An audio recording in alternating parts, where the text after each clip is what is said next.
Good morning students. Saroj digital learning में आपका स्वागत है। कक्षा 10वीं विषय हिंदी लोकवाणी। आज हम दूसरे इकाई का पाठ दूसरा कलाकार यह सीखेंगे। तो सभी को हमारी हिंदी लोकवाणी किताब को ओपन करना है। पेज नंबर है हमारा 31। तो इस कहानी के लेखक है हमारे राजेंद्र यादव जी। इनका जन्म 1929 में आगरा उत्तर प्रदेश में हुआ है। मृत्यु 2013 दिल्ली में। अब देखिए गद्य संबंधी क्या बताया है। हमें ये पता होना चाहिए कि हमारा जो गद्य है उसके अंदर क्या बता रहा है हमें लेखक, है ना। तो आइए, कलाकार कहानी का नायक बहुरूपिया एक श्रेष्ठ कलाकार है। वह अंत तक अपनी कला के प्रति ईमानदार रहता है। ढोंगी साधु का वेश धारण करने पर बहुरूपिया अपने उस रूप और वेश से ऐसा प्रभावित हुआ कि उसका मन भी एक त्यागी और बैरागी सन्यासी के समान सोचने लगता है। इस कहानी से प्रेरणा मिलती है कि हमें अपने व्यवसाय के प्रति ईमानदार होना चाहिए। चलिए आइए, यहाँ पर बहुरूपियों के बारे में हम सब जानते हैं। इन लोगों का पेशा अब समाप्त होता जा रहा है। किसी समय रईसों और अमीरों का मनोरंजन करने वाले बहुरूपिये प्रायः हर नगर में पाए जाते थे। ये कभी धोबी का रूप लेकर आते थे, कभी डाकिये का। हूबहू उसी तरह का व्यवहार करके ये प्रायः लोगों को भ्रम में डाल देते थे। इनकी इसी सफलता से धोखा खा जाने वाला रईस इन्हें इनाम देता था। उसी तरह एक बहुरूपिये का एक रूप मैंने राजस्थानी लोक कथाओं में सुना था और मुझे वह अभी भी अच्छी तरह याद है। लगता है कि हम सब के भीतर कहीं न कहीं उसी तरह का एक बहुरूपिया बैठा है। देखिए, अब बहुरूपिया यानी कि क्या है, तो जो तरह तरह के रूप जो धारण करता है उसे कहते हैं बहुरूपिया। इन लोगों का पेशा यानी कि क्या, व्यवसाय अब समाप्त होते जा रहा है, ख़त्म होते जा रहा है। किसी समय क्या है, किसी समय रईसों और अमीरों का मनोरंजन करने के लिए ये बहुरूपिये आते थे नगर के अंदर। कभी क्या करते थे, वो धोबी का रूप लेकर आते थे, कभी डाकिये का। हूबहू उसी तरह दिखते थे वो लोग। और उनका व्यवहार जो था, जो ऐसा जो था वो चलते ही रहता था। इससे क्या होता था कि वो लोगों को क्या करते थे, भ्रम में डाल देते थे और उसमें वो सफलता ले लेते थे। सफलता होने के बाद जो रईस जो लोग होते हैं वो क्या करते हैं, उन्हें इनाम दिया करते थे। उसी तरह एक बहुरूपिये का एक रूप मैंने राजस्थानी लोक कथाओं में सुना था। देखिए क्या कह रहे कभी हमारे लेखक कि उन्होंने सुना था एक बहुरूपिये के बारे में। लगता है कि हम सब के भीतर कहीं ना कहीं उसी तरह का एक बहुरूपिया बैठा है। ऐसा लग रहा है कि लेखक को कि हमारे अंदर भी क्या है, एक बहुरूपिया बैठा हुआ है। आइए, यहाँ पर एक बार एक बहुरूपिये ने साधु का रूप बनाया। सिर पर जटाएं, नंगे शरीर पर भस्म, माथे पर त्रिपुंड, कमर में लंगोटी। उसके रूप में कहीं कोई कसर नहीं थी और वह संसार त्यागी साधु ही लगता था। देखिए, जो बहुरूपिया था अब सेम दिखने के लिए साधु किसका, वो उसने क्या किया, साधु का रूप धारण किया। तो अब वो साधु लोग कैसे रहते हैं ये तो हमें पता ही है ना। तो उन्होंने क्या किया, साधु के रूप में क्या लिया, जटाएं, सिर के ऊपर जटाएं और नंगे शरीर पर भस्म। अब भस्म यानी कि क्या है, अग्नि, हमारे अग्नि की जो राख होती है वो। माथे पर त्रिपुंड, कमर में लंगोटी। इसी तरह वो क्या लग रहा था, साधु लग रहा था।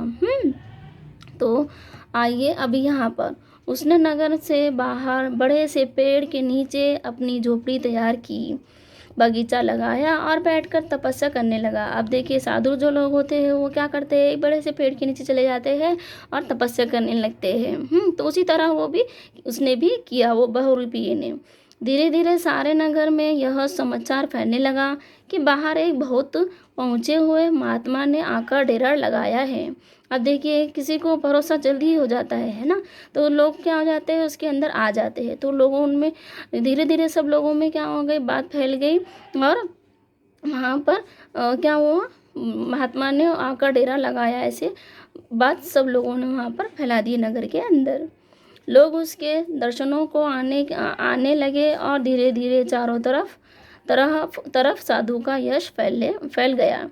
देखिए, जैसे जैसे लोगों को पता चला तो वहाँ पर साधु का जो जैसा वो करना चाहता था उसमें वो क्या हुआ, यश उसको मिल गया। सारे दिन उसके यहाँ भीड़ लगी रहती थी। लोग कहते थे कि महात्मा जी के उपदेशों में जादू है और उसके आशीर्वाद से संसार के बड़े से बड़े कष्ट दूर हो जाते हैं। देखिए, कितने जल्दी अंधविश्वास कर लेते हैं लोग, है ना। यहाँ पर वो किसने क्या किया कि क्या कह रहे हैं लोग कि उनके जादू में क्या है, बहुत ताकत है और जितने भी जो कष्ट होते हैं वो सब दूर हो जाते हैं, ऐसा लोग कह रहे हैं। अपनी इस कीर्ति से साधु को कभी कभी बड़ा आश्चर्य होता और मन ही मन वह अपनी सफलता पर मुस्कुराया करता। देखिए, अब जो कीर्ति करता था तो उसमें क्या हुआ, उसको आश्चर्य लगने लगा, क्योंकि वो तो वैसा नहीं करता था, लेकिन लोगों को ऐसा भरोसा बैठ गया था उसके ऊपर, है ना। तो वो मन ही मन में क्या, अपनी सफलता के लिए वो मुस्कुराया करता था। आइए अब यहाँ पर नगर के सबसे बड़े सेठ से जब किसी ने साधु का जिक्र किया तो वह अविश्वास से हंस पड़ा। बोला, ऐसे ढोंगी जाने यहाँ कितने आते रहते हैं। और वह अपने कारोबार में लग गया। साधु का नाम चारों ओर फैलता जा रहा था। साधु भी कभी कभी सोचता कि अब फिर बहुरूपिया जीवन में लौटने में क्या रखा है, क्यों न इसी जीवन में अपनी ज़िंदगी लगा दी जाए। फिर उसका मन धिक्कारने लगता कि वह जिंदगी भर साधु बना रहा तो अपने असली पेशे के साथ बेईमानी करेगा। इसी सोच विचार में उसके दिन निकलने लगे। देखिए, अब नगर के अंदर सबसे बड़े जो सेठ से जब किसी ने साधु का जिक्र किया तो सेठ को विश्वास हो रहा था क्या, नहीं, ऐसे तो बहुत सारे ढोंगी आते और जाते रहते हैं, ऐसे कह रहे हो, और अपने कारोबार में लग गए। फिर क्या हुआ है, जैसे जैसे साधु का जब ये फैलने लगा तो साधु को क्या हुआ कि ऐसा लगने लगा कि मैं क्यों ना यही जो काम है इसी को मेरा पेशा कर लूँ, इसी के काम में लगा दूँ। लेकिन वो उसके थोड़े मन में ऐसा विचार आया कि नहीं, मैं मेरे जो पेशा है, जो उसका काम है कलाकार का, तो उससे मैं बेईमानी करूँगा, ऐसा कह रहा था वो। ऐसा उसे लग रहा था, लेकिन मैं ऐसा नहीं कर सकता। सोच और विचार में पड़ गया। ऐसे से उसके दिन निकलने लगे।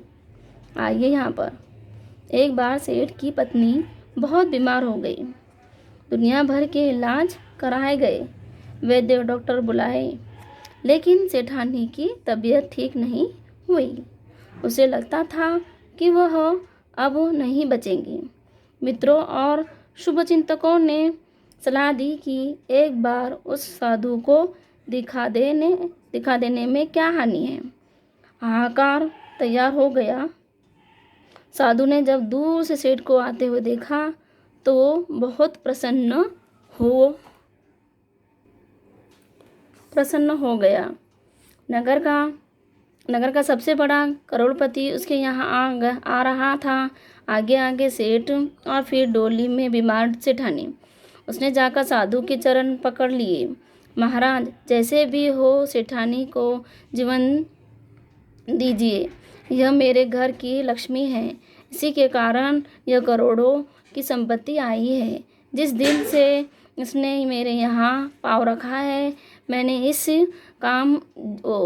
जिस काम में हाथ लगाया उसमें लाभ ही हुआ है।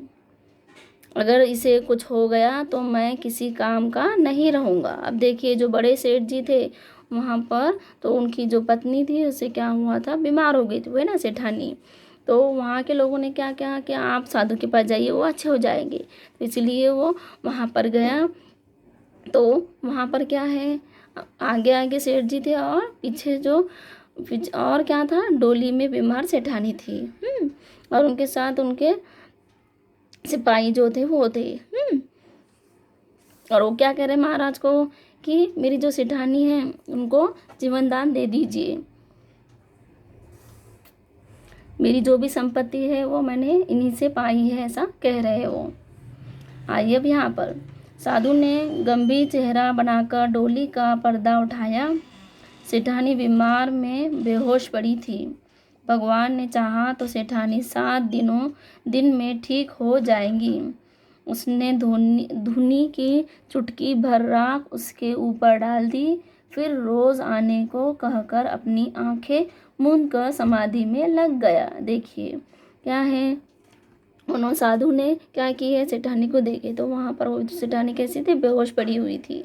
उन्होंने क्या किया, 7 दिन तक आने के लिए कहा। और क्या किया उन्होंने, जो धुनी थी है ना, तो धुनी को क्या किया उन्होंने, चुटकी भर राख से उनके ऊपर डाल दिए। और क्या क्या बोला है, फिर वो साधु वहाँ पर आके मूंद कर समाधि में लग गया। आइए अब यहाँ पर सेठानी रोज आने लगी। संयोग की बात, धीरे धीरे उसकी तबीयत भी सुधरने लगी।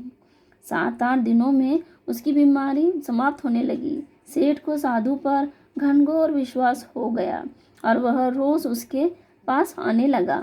सेठानी ठीक हो गई, लेकिन सेठ रोज आता रहा। देखिए क्या हुआ, सेठानी रोज आने लगी और फिर संयोग की बात क्या हुई कि उसकी जो तबीयत थी वो धीरे धीरे ठीक होने लगी। 7-8 दिनों के बाद उसकी जो बीमारी जो थी वो समाप्त हो चुकी थी। अब साधु पर सेठ जी को और सेठानी जी को क्या हो गया, घनघोर एकदम विश्वास हो गया। बहुत बहुत बड़ा विश्वास कर लिया उन्होंने इसके ऊपर। फिर उसके बाद क्या हुआ, जो सेठ था वो उसके पास रोज आने लगा। साधु उसे रोज उपदेश दिया करता, यह संसार माया है, धन का लोभ आदमी को आदमी नहीं रहने देता। देखिए साधु जो था वो उन्हें रोज उपदेश दिया करता था, किसे, सेठ जी को, कि क्या कहते थे वो, कि यह संसार माया है, धन का लोभ आदमी को आदमी नहीं रहने देता। जो धन जो होता है, पैसा जो होता है ना, तो वो आदमी को आदमी नहीं रहने देता है, ऐसा बता रहे वो। जितना धन बढ़ता जाता है, लोभ भी उतना ही बढ़ता जाता है। जितना धन बढ़ता जाता है, लोभ जी उतना ही बढ़ता जाता है। सच्चा सुख धन का त्याग करने में है। इस माया मोह में से उठकर भगवान के चरणों में ध्यान लगाने में ही सच्चा मुख है। क्या कह रहे हैं साधु जी, कि जो धन है वो कैसा है, उसके अंदर आदमी परेशान होते रहता है ना, उसके पीछे ही भागते रहता है। हमको वो धन को क्या करना चाहिए, त्याग करना चाहिए। और जो माया मोह है ना, तो उससे उठकर हमें क्या करना चाहिए, भगवान जो है उसके चरणों में ध्यान का सच्चा सुख लगाना चाहिए। ऐसा कह रहे हैं कौन, साधु। सोना तो मिट्टी है और मिट्टी का मोह पालकर आज तक किसी ने शांति नहीं पाई। क्या कह रहे हैं, सोना जो है वो क्या है, मिट्टी है, और जो मिट्टी का मोह पालकर आज तक किसी ने भी शांति नहीं पाई है, ऐसा कह रहे हैं साधु। धीरे धीरे साधु के उपदेशों का प्रभाव सेठ पर पड़ने लगा। अब जो प्रभाव जो था धीरे धीरे वो साधु का इस पे पड़ने लगा, हमारे सेठ जी के ऊपर, है ना। आइए अब यहाँ पर एक दिन साधु ने देखा कि घोड़ों, ऊँटों और बैलगाड़ियों का झुंड उसकी कुटी की तरफ चलता आ रहा है। मन में संदेह हुआ कि लोगों को उसकी असलियत का पता हो तो नहीं चल गया और ये सरकार के आदमी उसे पकड़ने चले आ रहे हैं। देखिए एक दिन क्या हुआ, घोड़ों और ऊँटों और बैलगाड़ियों का झुंड वहाँ पर आ रहा था।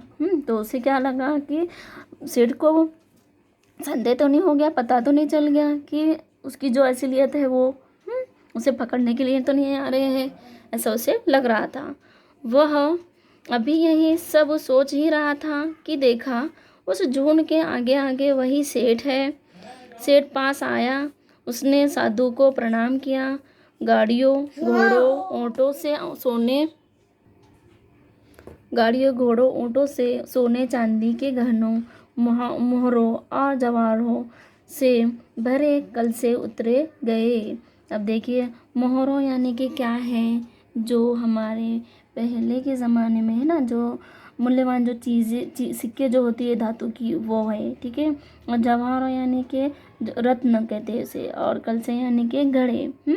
अब देखिए क्या हो रहा है, वो जब सोच ही रहा था तो क्या है, वहाँ पर सेठ ने क्या किया, उन्हें प्रणाम किया, और जो गाड़ियाँ, घोड़े, ऊँट से क्या थे वहाँ पर, गाड़ियों से, ऊँटों से, घोड़ों से, जो सोने चांदी के गहने से पूरे उसमें घड़ों से भरे हुए थे, वहाँ पर उन्होंने क्या किया, वो उतारे। देखते देखते कोठी के सामने ढेर लग गया। सेठ ने साधु के चरण पकड़ कर कहा, महाराज, आपके उपदेशों से मुझे सच्चा ज्ञान प्राप्त हो गया है और इस संसार से मेरा मन फिर गया है। क्या कह रहे हैं वो माँ सेठ जी की, उनके चरण पकड़कर कि मैं आपके जो उपदेश आप जो मुझे देते थे ना, दिया करते थे जो सीख, तो उससे मैं क्या हो गया हूँ, मुझे ज्ञान प्राप्त हो गया है। मैं संसार से मेरा मन जो है वो क्या हो गया है, फिर गया है। झूठ कपट से मैंने जो धन कमाया है वो सब मैं आपके चरणों में रख रहा हूँ। इसका जो भी आप चाहे करें, गरीबों में बांट दे या मंदिर बनवा दे, मुझे अपना शिष्य बना ले। देखिए, उन्होंने, सेठ जी ने उनसे सीख ली है, अच्छी बात है ना। तो अब वो, उनको एहसास हो गया उनकी गलती का, तो उन्होंने क्या किया, जो भी उन्होंने बेईमानी से जो धन कमाए थे तो उन्होंने उनके चरणों में ला के रख दिया, और कहने लगे कि आप इसे गरीबों में बांट दो या तो फिर मंदिर बना दो, मैं तुम्हारा क्या बन गया हूँ, शिष्य बन गया हूँ। आइए अब यहाँ पर गंभीर होकर साधु ने उत्तर दिया, जिस धन को मैंने तुझसे त्यागने को उपदेश देता रहा हूँ, तो उसकी माया में मुझे क्यों फंसाता है।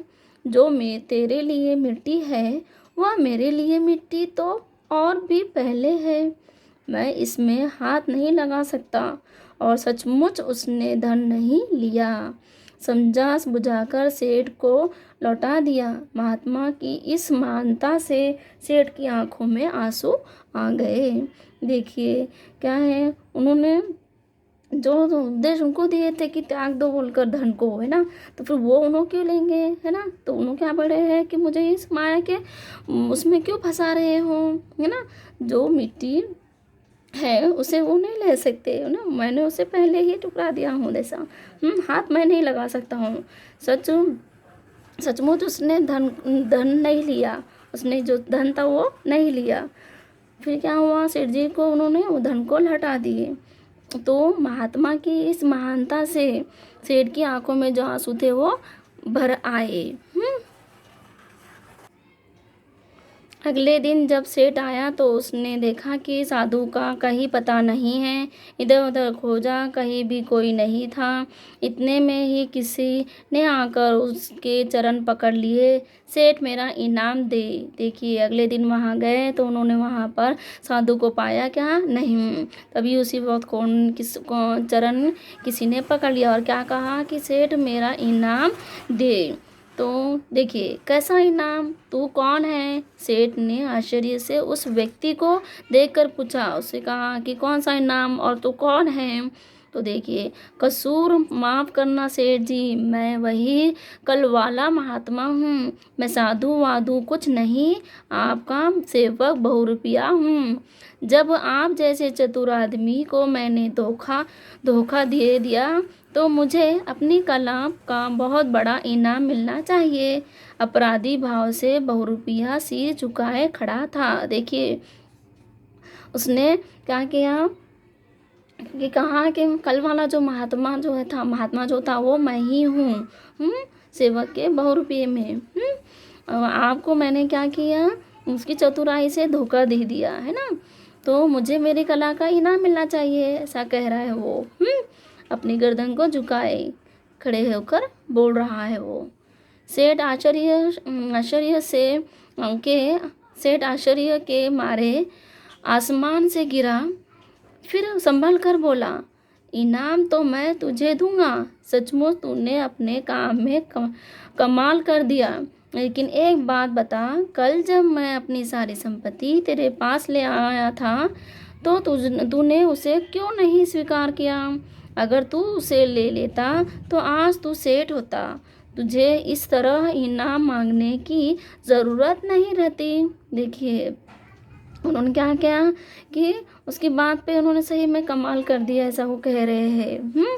लेकिन कल मैंने जो लेकर आया था संपत्ति पूरी मेरी, तो वो आपने क्यों नहीं लिए? ऐसा वो उससे सवाल कर रहे हैं। आइए अब यहाँ पर बहुरूपिया नम्रता से बोला, सेठ जी यह बात मेरे मन में भी आई थी। इस समय सारी संपत्ति लेकर आज मैं कहीं न कहीं जा सकता था, फिर मेरे मन ने कहा कि यह गलत है। मैं संसार त्यागी महात्मा का रूप धारण किए हुए हूँ। अगर ऐसा काम करूँगा तो रूप में खोट आ जाएंगी।